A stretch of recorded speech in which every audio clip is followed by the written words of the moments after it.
1 between VSG and C9 casters. Let's go. And go we shall. And again, happy birthday over to QA. We'll see if she's got the birthday buff. Welcome to the Caster's Desk. It's me, Naisu, joined alongside Mirko to bring you this matchup, the West versus West, the rise of emerging regions here, of course, as we jump into the Land of Dawn for this first game of the best of 3. Mirko, how we feeling, man? What do we think of the lineups here for both these teams? Interesting for C9 especially. Very interesting, man. I mean, hey, Brock in the mid lane. We technically did see this already. I mean, on Ashley yesterday, right? In the tiebreaker. Yeah. There's an Angela paired up together with the Grok. That's the usual combo. I've never seen the Grok paired up with the Lolita. At least it's been a while. Now I guess we get to see. Clear is pretty good. Ashley, QC, not the concussive blast. So it is truly going to be a Grok mid. They're going to utilize. My question is, do they go damage? Oh, like the damage build for the Grok? Good, actually, good question. And I think part of it too is the way that I see it, because you know we were in the mid cast when they had the tiebreaker game, but Ashley on that Grok did play a pivotal role in them turning that game around. A lot of poke here already early on, and the one thing that they do have to be careful for is synchro on this pick. You know, time and time again, we've seen debut picks, as Eternal like to call it, the DOD, right? The day of debuts is what it's been up to this point.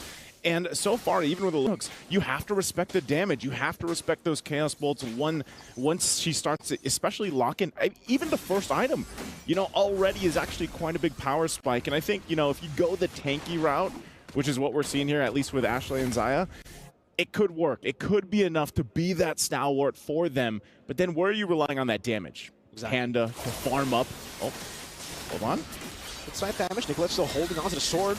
We'll be able to use the enhanced sword out. Jewel going to be caught now. Minin able to dash in front. Petrify and a furious dive. Getting 2 members. First blood picked up. Ashley. DOT to get it down. And my God.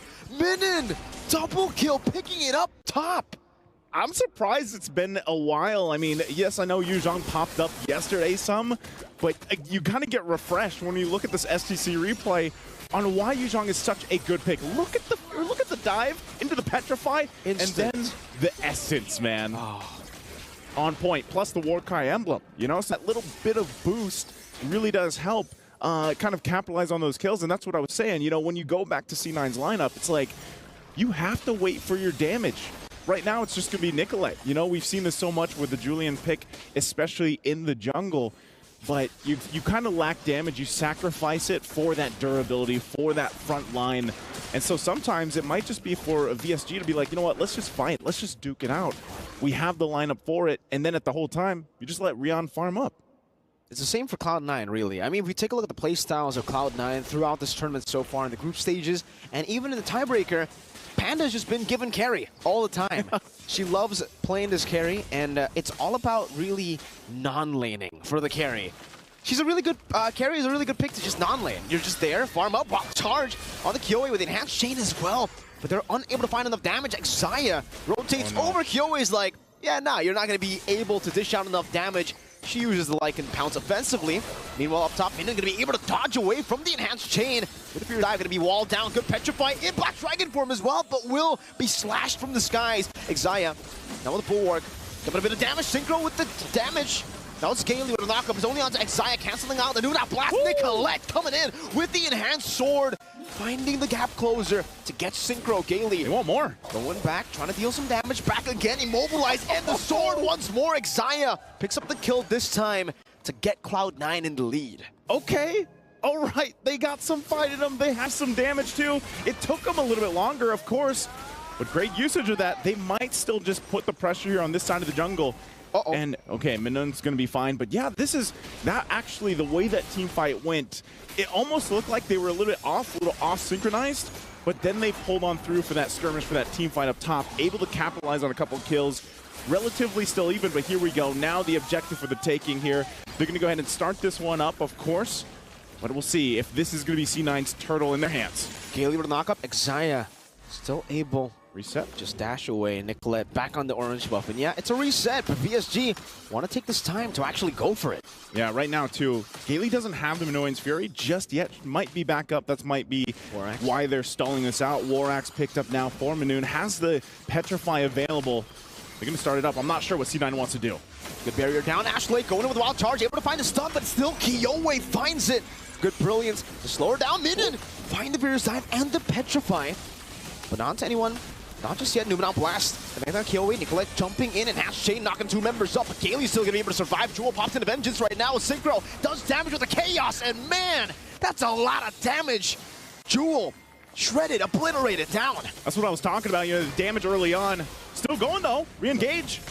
Flicker out from Synchro. Xayah still able to find the kill. Now Kiyoe joining the fight with Rian. Coming in again. Kiyoe with Lycan form. Xayah to be caught. Blazing Duet from Rian. Able to dish out enough damage to take Xayah. But then the Blazing Duet gets cancelled by Nicolette's Enhanced Chain. And Rian is still staying in his mid lane, but won't be able to get any hits onto that turret. This is going to be a battle, man. You know, and I hope that this series does go the full distance. You know, the 3 games that we're hoping for, because so far... Ooh. Oh, hold on. Minun? Is she going to be able to get away from this? Nope. Ashley didn't even need to do that, but that was just for good measure. Goes in with a wild charge, kill secured there, of course, for the team now. And that's what I was saying, you know, for the most part for these 2 teams, very even on the way they want to fight. It's just, now I'm kind of wondering, all right, where is that spike for both of the teams here? In terms of the power spike, you already saw that damage coming out from Synchro this early on. So, you know, for Cloud9, is it going to happen faster? Jewel in trouble, though, might be. Vengeance going to be at back up. In 1 second, she does pop in the ultimate, doesn't use the Vengeance just yet, but VSG get a few good hits on the turret. So it's Cloud9 though, who are leading in terms of structures, and we get a good look at the items. That's a Holy Crystal Rush for Nicolette. Holy Crystal Rush going to be there. Golden Staff picked up by Panda. And that's the thing, you got Glowing Wand and then the Arcane Boots. That penetration is what made Synchro hurt so much. There's the Holy Crystal locked in. A lot of this, the first item was being already picked up here. DHS as well for Rian. She's been able to farm up pretty well, you know, for the most part. And we saw her rotate really well up to that fight earlier on in the mid lane. And so that's something that Cloud9 now has to be careful of, especially with those Blazing Duets. Utilizing the Bulwark when they have it, or even the Guardian's Barrier from Ashley. They have a couple things in mind that they can utilize when it comes to those team fights. But now it's up. Turtle, last one of the game here. If either team does commit to this, but it looks like they're going to go ahead. C9 gets control of the area, but still, look at this, on the way. Rian going to be assassinated. Nicolette finding the solo kill. And the assassination onto Rian. That's big. That's massive. That's not just big. A good barrier. Xayah rotating forward again. Putting the Bulwark down. Really just denying any sort of retaliation. VSG. Even down a member. Whoa! Ashley. Into the wall. Charged them without blast. Stunning them in. A good Minas Fury from Kaylee. Turns it around. Kiyoe now with Lycan form. Dealing some damage back again. Has a Lycan pounce. Goes untargetable. Jewel walks in. Panda gets the fadeaway kill. And again, Cloud9, they get the better response. Cloud9 gets the response. Now they're going to go for the turtle, but they are quite low. Kaylee has the information here. Synchro, and now Rian's joining this fight, but too late, too little. Kaylee will get away with her life, but the turtle secured for Cloud9. What a setup in the mid lane from Ashley. Let's take a look at the STC replay here. Keep an eye. There it is. Good wild charge, ultimate, and then even the Numenal Blast. And, you know, either way, when you're looking at this team fight unfold, the same can be said. The same can happen even later on with the lineup that VSG has. That's something that's going to be crucial here. That team fight was definitely saved by Kaylee there, because Kaylee, she popped in, hold up. Kaylee, just as I mentioned her, you know, I thought the Caster Curse was going to strike instantly, but yeah, Kaylee pops in Minas Fury right as the Numenal Blast was going to connect onto all of the members. So if she didn't do that, that would have been probably a wipe for Cloud9. Kaylee able to pop into Minas Fury in time, and that's what saved them in that team fight. Minotaur's probably been, I feel like, one of the best heroes so far. Yeah. Not just here in MWI, but even for MSC. Such a crucial pick for a lot of teams to utilize. All-rounder. Minions Fury, the way that it works great here. Mid lane, though, still going to be the focus as both these teams working on the tier 1s. And I'm just wondering, too, if there's enough damage potential already for Panda as she picks up the DHS right on at Q. Oh, hold on. Ashley with a part of nature. Get out of CC, but not out of damage. Good Minas Fury again. Oh! You can see that damage pile up as well from Panda on the carry. Jumping forward, but now without the ultimate. Now on cooldown. Nicolette's doing a good job, by the way. Just in her own world, in her own island up top. But that's good on the Julian. You want to try to isolate some of these members. And the damage is really starting to hurt. You can see even just the chain there. Taking Rian.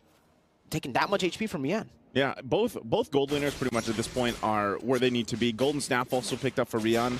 And, you know, that's where, again, as we get ready for this Lord, it's up in 5 seconds here. The way you utilize these setups with CC potential, once Gailey has it, MWI and Fury, and even the Dragon form, as long as Cloud9 plays against that, and vice versa, as long as they dodge that wild charge setup we saw earlier from Ashley, they're going to be good. But look how fast Cloud9's doing the Lord here. Rian doesn't seem to be concerned there. Nicolette will be able to secure it there. That's a wild charge into the wall. Straight as Jewel goes in for a bit of damage onto Minion, but she's able to just sustain. But meanwhile, like I said, Rian up top, taking a page out of Nicolette's book. Last few fights. But now Nicolette will try to match that. Gets spotted in the bush. Rian utilizing the defensive battle mirror image to escape. Tier 2 turret for Lord. You know, Rian's probably like, oh, hold on. They're all in there, Zaya! Oh, still able to escape. Gailey gets a knockup, but it's only on 6 seconds. Now Panda jumps into him. Now Blast going to be able to connect right there, but the Brilliance gets him out. Kiyoe looking for the Lycan form initiation, but knows that it's going to be a bit too risky to dive in all alone. C9 pop in the conceal. Take a look at Nicolette. That was a lot used. I mean, they still have the Lord to take care of too, by the way. But Cloud9 knows that. They might just go ahead and try to get some turrets, of course, with this first one. Look at this. Nicolette waiting. Oh, she's going to get spotted out. Unfortunately, that's not going to happen for them. But they can still go for the play, at least in the mid lane. Get a couple tier 2s if they can as well. Good thing that Nicolette did the work earlier on in the top side. But Lord will go down relatively quickly. Again, first one, it's already being taken care of by Rian. They want this tier 1. The knock-up again. That's an enhanced into the back wall charge from Ashley. Getting them enough space to go for the tier 1 mid lane. Wow. With the first Lord in the bottom lane as well, those are some big minions crashing down into the turret. A barrier placed down by Ashley. They will not be able to find anything else, but still, that's 2 tier 2s with the first Lord. I feel like in a lot of the games that we've seen so far for MWI, this is the most kind of standard, if you will. It's kind of like this slow burn into that first Lord, because some games end, you know, you're already in the base after that first Lord take. But with these lineups, they got to be kind of more calculated, I'd say, with how they approach those fights, how they approach those team fights, because it's almost like once everything is used, all that CC potential, then it's kind of like you got to back off.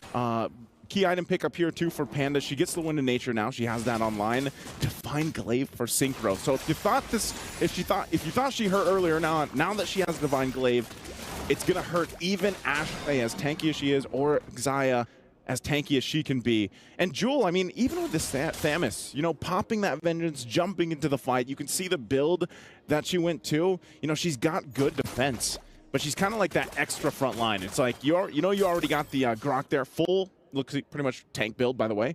We were wondering exactly where she would go. And you have 3 tanky frontliners. So jump in and then hope that that's enough to keep it together. Nicolette also picks up a Winter's Crown. This is why the Lunox is going to be increasingly more of a threat as we get into the later stage of the game, because you have a lot of tanky frontliners, but hey, the Lunox actually thrives against those tanky frontliners, can go and shred you down, especially, I think, after the Divine Glaive. I mean, she might even go for Holy Crystal if she really wants to go for it. It's very greedy, but if you want that extra burst, if you wanted to get rid... Just go Big Damn. Go Big Damn, exactly, of these tanky frontliners. The main problem, I would say, for the Lunox, the Roger, and the Claude has been the fact that Xayah's Guardian's Bulwark has been well-timed in these team fights. So VSG, they've kind of lost a lot of momentum every single team fight just based on Xayah standing in their way with the Bulwark. Okay, look at this, how careful they are to approach the Lord. They got the information. Nicolette's not even around here. Nope. And Rian gives them that. She did take the purple, but this could be a chance for VSG to go ahead and play around the fact that Nicolette's way up top. And they might just go ahead and start this as quick as they can here.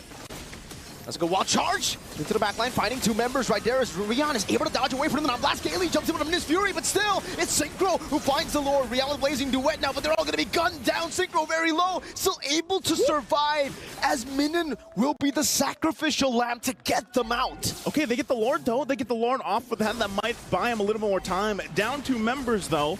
Cloud9's going to go ahead and go for the tier 2, possibly knock on these base turrets. You know, so is that enough? Is that enough value? They're going to have to defend against this, though. Lycan Pounce coming down. Nicolette very, very low. Synchro jumps with the Brilliance. Winter Crown just right there. Xayah to be slain in the bottom side. Tier turret. Panda now going 1v3, scratched away by the birthday girl. Kiyoe with a double, and they still have a Lord. man, I was hoping Cloud9, you know, they would realize that they still had to deal with the Lord. But they go in, they try to get the turret. They do get the mid turret down, but at what cost? And now it's up to VSG. They're going to run it down mid here. Lord still on the top side.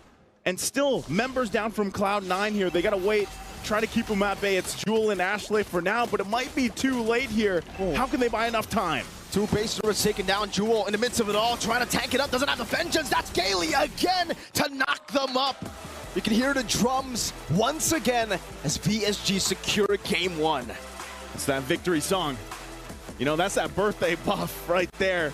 And remember, man, like they watched that last Lord kind of dance or tango, so be it. But they knew Nicolette's up top. We can give this a go, grab it. They grabbed the Lord. They lost a couple members, and then it was like, no, guys, they're going to push it down mid. Let's just defend. We still have our key components to turn the tide, to turn that fight around. You can see Birthday Girl feeling pretty good about that, of course, because, you know, honestly, at that point, before that all happened, it could have been anyone's game still. It was relatively even for the majority of it, but great performance there. I know our experts have a lot to say to this, so I'm going to throw it to the Bear Bros out there in the studio. Break down the game for us, guys. The Greens.